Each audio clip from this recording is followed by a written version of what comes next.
Nataka kuwa msanii, nijenge jina, niwe na mali. Familia ikapata habari, baba mkono usoni, huzuni moyoni. Si nilitaka huyu wa ofisini, niheshimiwe huku mitaani. Waniite baba daktari, karani, injinia hatari.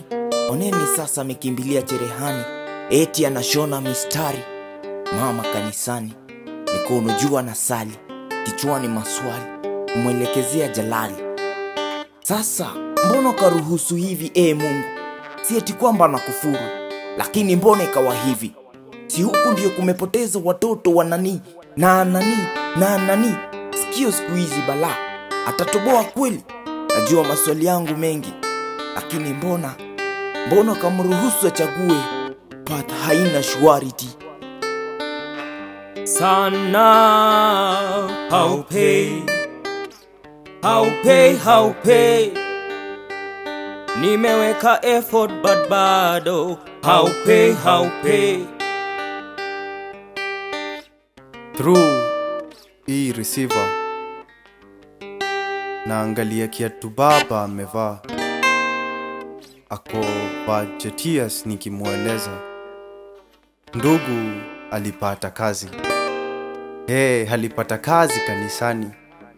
Yeye ndio wachezea vyombo, anaifanya for charity, lakini Mungu atambariki. Na mimi baba, sijana umenisikia kwenye radio tajika, juzi nimekuwa kwenye big screen. Tuko sawa, salimiana nyumbani. Vitu mob na wish ningesema, but then nakumbuka na mama walishaplay ipati yao kutu raise, wakagifsha kidogo walikuwa nacho, wakiomba Mungu tafadhali wabariki. Nataka hiki kile, majina zile wamenipa za kuniabudu. Wangejua mimi ukimbizana na kazi za sulubu, at least nitimize mahitaji. Jina ni kubwa lakini hakuna ganchi. Sana how pay na vile nimeomba na bado how pay. Sana how pay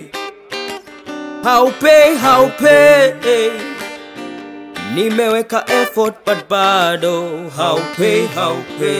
Sana just painful, I don't want to remember. How pay na vile nimeomba na bado how pay sana. Why?